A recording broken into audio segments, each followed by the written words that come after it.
Oke, halo semuanya. Gue Gilbert, ketemu lagi di video kali ini, di mana video kali ini gue mau bahas tentang biaya produksi. Dan mungkin agak disclaimer ini akan agak banyak, dikit-dikit hitung-hitungan sih atau rumus-rumus gitu. Jadi ya, let's go.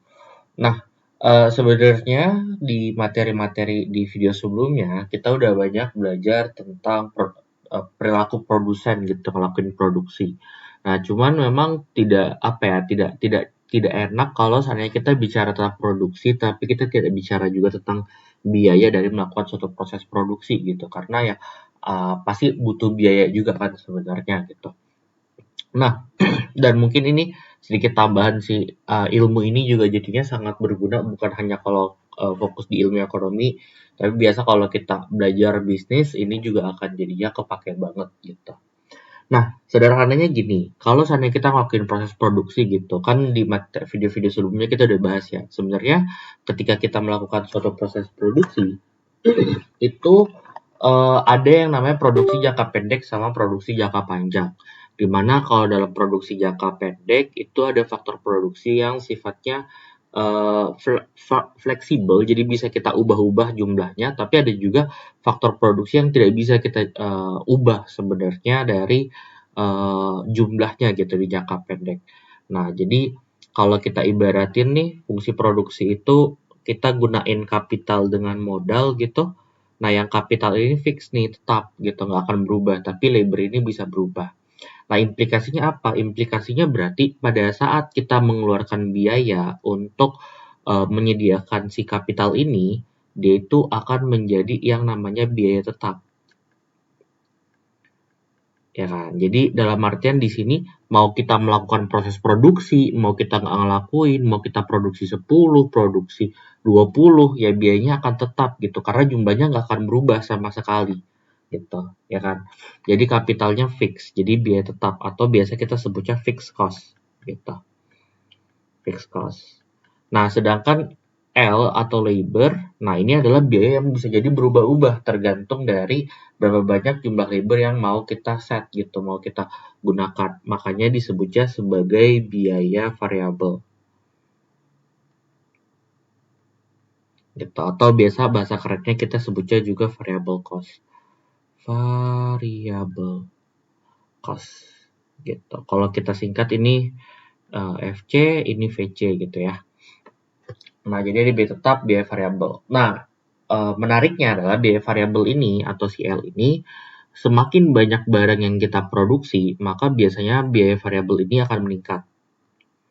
Oke, itu dulu. Jadi semakin banyak yang kita mau produksi, biaya variabel ini meningkat. Kenapa? Karena logikanya semakin banyak kuantiti yang mau kita produksi, maka jumlah labor yang kita gunakan juga semakin banyak. Sehingga variable cost-nya juga harus naik gitu. Nah, tapi beda dengan fixed cost. Fixed cost mau kuantiti naik pun juga fixed cost-nya bakal tetap gitu, nggak akan berubah gitu. Karena namanya juga fix ya gitu. Mau kuantitinya kita tidak ada apa-apa atau kuantitinya sama dengan 0, ya fixed cost-nya juga bakal sama dengan 0 gitu. Jadi kalau kita gambarin nih kurvanya sederhananya si ini quantity, ini cost gitu ya. In general, fixed cost itu tuh sifatnya konstan gitu. Jadi kayak contoh gini. Ini fixed cost nih.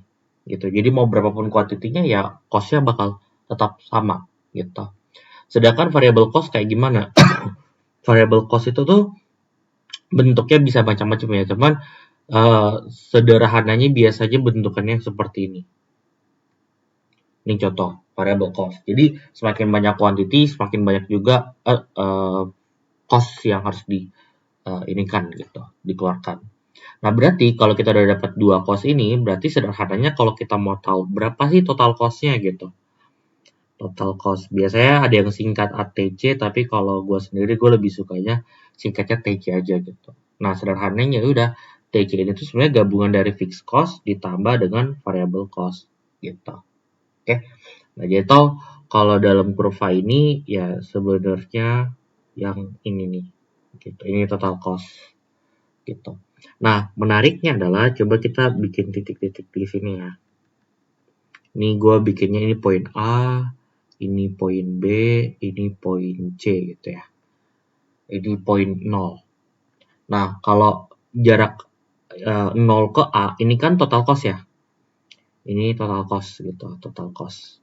Nah, sedangkan jarak dari O ke B itu adalah fixed cost, sedangkan OC itu adalah fixed cost gitu. Makanya TC itu sebenarnya adalah fixed cost ditambah VC. Karena berarti VC itu jarak dari 0 ke C-nya, sedangkan VC itu jarak dari O ke B-nya. Jadi kalau seandainya ini dijumlahin dengan ini, hasilnya tuh harus adalah gabungannya gitu, keseluruhannya. Oke, kita udah dapet nih yang paling sederhananya dulu dari biaya produksi, ada fixed cost, variable cost, dengan total cost gitu.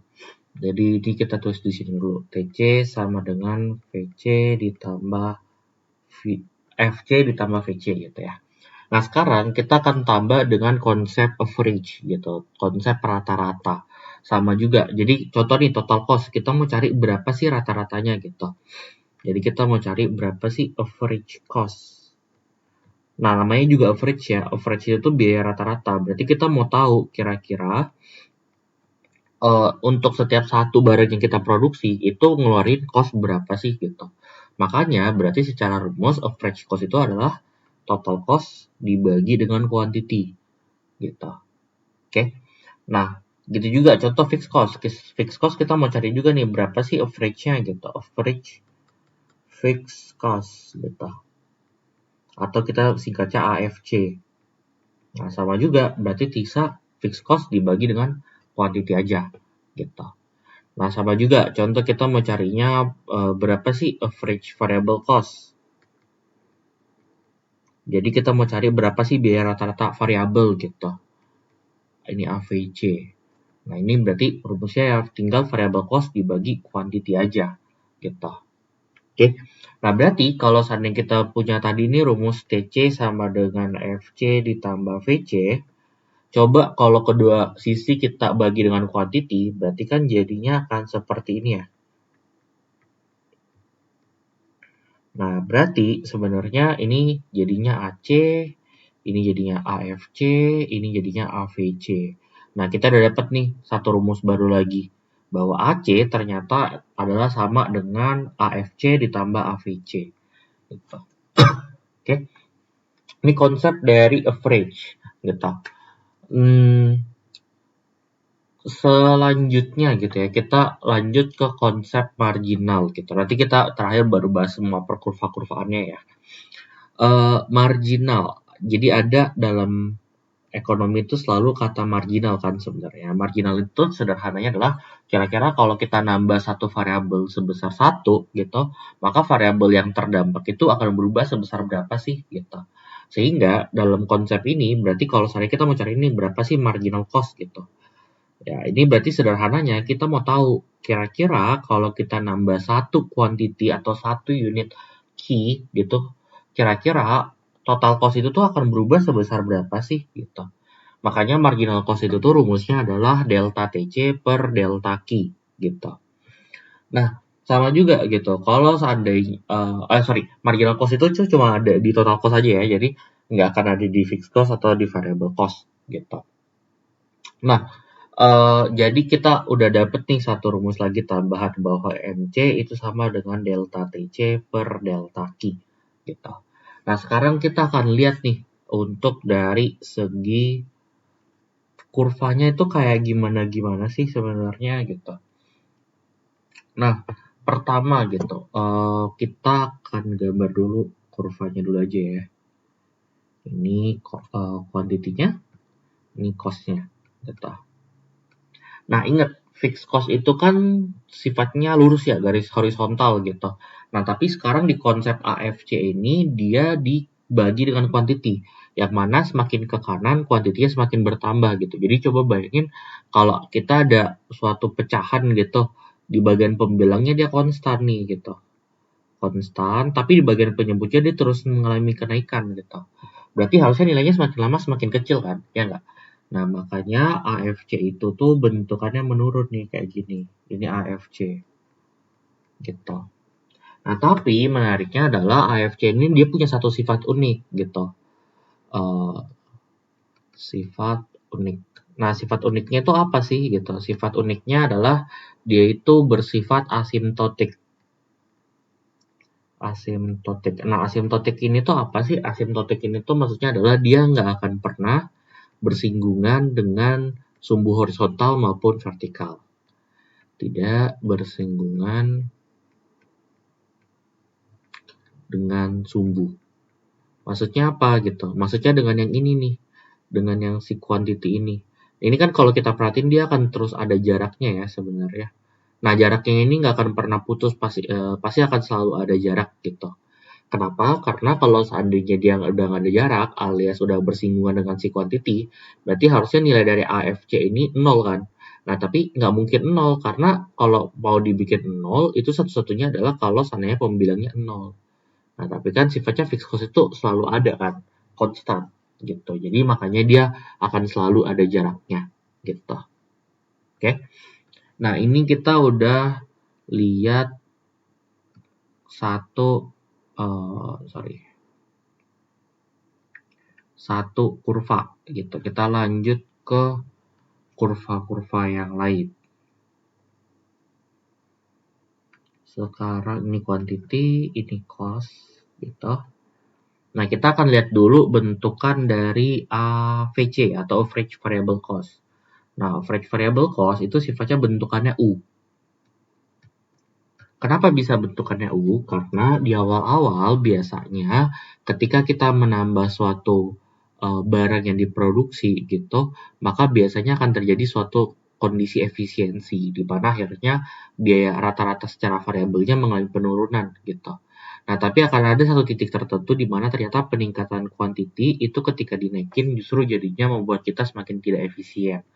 Sehingga mau nggak mau biaya akan semakin bertambah gitu. Sederhananya gini, coba kalian bayangin kalau seandainya kalian buka warung Indomie gitu atau warung mie instan gitu ya. Kalian mempekerjakan satu tenaga kerja. Nah, tenaga kerja itu kan labor ya, berarti variable cost gitu.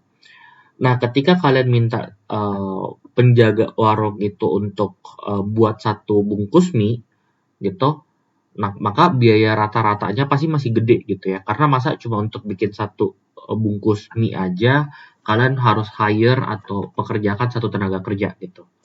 Nah, terus pelan-pelan kalian jadinya minta untuk nambah kuantiti yang diproduksi. Bukan satu bungkus aja per hari, tapi jadinya 2, 3, atau mungkin sampai 5 gitu. 5 bungkus per hari gitu. Nah, mungkin ketika kalian harus membuat 5 bungkus Indomie, itu satu tenaga kerja masih cukup gitu.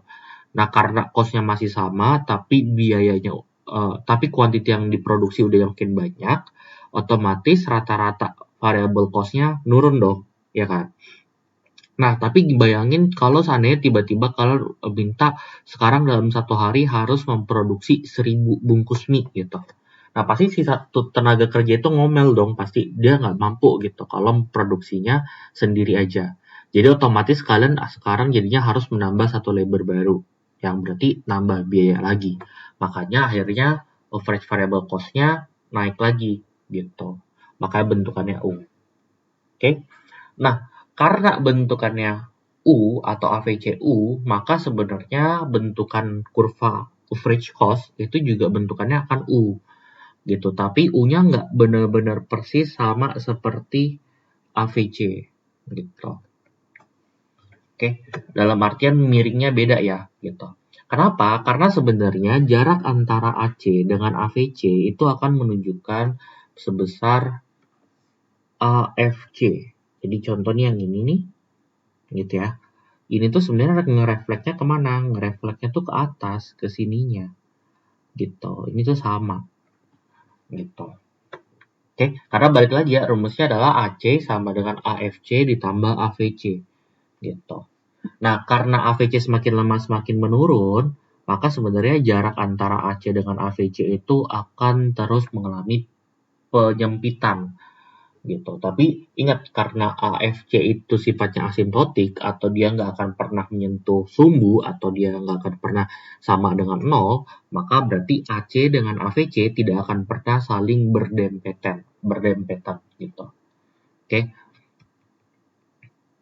AC tidak pernah bersinggungan dengan AVC gitu ya. Oke. Nah, terus kita udah bahas ya yang average itu tuh bentuk kurvanya kayak gimana. Terus kalau yang marginal cost gimana gitu. Kalau yang marginal cost bentukan kurvanya justru biasa sih kalau kakak sendiri lebih sukanya sebutnya lambang Nike gitu karena bentukannya mirip Nike gitu. Ini marginal cost. Jadi dia pelan-pelan turun dulu nih sebenarnya di fase awal tapi habis itu langsung mengalami kenaikan gitu. Karena semakin banyak kuantitas yang diproduksi biasanya tambahan biaya juga semakin mahal gitu. Oke. Nah, sekarang tuh ini masing-masing itu masih terpisah-pisah nih gitu. Nah, sekarang kita harus ngegabungin gitu konsepnya. Nah, biasanya konsep yang paling banyak digabungin itu adalah kombinasi antara 3 kurva, yaitu kurva marginal cost, terus habis itu kurva dari average variable cost, dan kurva dari average cost gitu. Nah, inilah konsep yang paling banyak muncul-muncul nih sebenarnya nanya ataupun di seleksi-seleksi nasional itu biasanya seringnya di sini gitu. Nah, yang unik tuh adalah ada beberapa hal yang bisa kita amati sebenarnya dari si kurva ini. Pertama, kita bisa lihat bahwa ketika MC itu sama atau berpotongan dengan average variable cost, maka biasanya di kondisi ini average variable cost-nya minimum. Atau titik paling ujungnya nih yang paling rendahnya itu pas di MC gitu. Nah, terus gitu juga ternyata di AC gitu. Ketika MC-nya sama dengan AC, maka AC-nya minimum gitu. Nah, tapi ketika AVC itu minimum, itu tuh tidak sama dengan kondisi ketika AC-nya minimum. Jadi, kan kalau seandainya AVC itu dia minimumnya di sini ya, di Q1. Nah, tapi kalau AC itu beda. Dia itu di kondisi quantity yang berbeda. Gitu. Oke. Nah, biasanya produsen-produsen itu banyak yang ngincer di kondisi-kondisi ini nih, MC sama dengan AC. Gitu. Karena di kondisi ini tuh biaya rata-ratanya minimum atau cukup efisien lah melakukan proses produksi. Gitu. Tapi ya balik lagi ya, nanti kita akan kombinasi ini juga dengan konsep pendapatan biar kita lebih jelas lagi kira-kira di kondisi mana sih keuntungan dari si produsen itu bisa sangat tinggi gitu. Oke. Nah, ada nih beberapa pertanyaan-pertanyaan turunan yang biasanya juga jadi pengecoh atau jadi soal-soal yang biasa masuk ke seleksi-seleksi nasional juga gitu. Kayak contoh sederhananya, kira-kira ketika MC itu di atas dari AVC itu sedang apa sih kurvanya gitu. Nah, kita bisa lihat ya, kondisi ketika MC itu di atas AVC itu kan kondisi-kondisi yang ini ya. Ya kan? Dimana kurva MCJ di atas dari AVC. Nah, sekilas banyak orang yang ketika tidak paham konsepnya, ketika mereka ngelihat persamaan ini, mereka ngelihat stigmanya, oh AVC itu intinya kecil. Ya udah karena mikirnya kecil, maka berarti turun gitu. Nah, salah. Justru kurva AVC ini dalam kondisi ini malah naik gitu.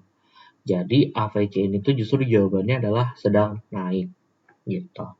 Oke, ini salah satu contoh pertanyaan aja. Nanti mungkin kalian bisa eksplor lagi pertanyaan-pertanyaan yang lainnya di beberapa soal-soal latihan lainnya. Kalau ada yang mau ditanyakan atau ada yang kurang jelas, boleh langsung di kolom chat aja ya. Oke, thank you for watching. Kalau ada pertanyaan, boleh nanti dikabarin aja. Ya, dan see you di next video.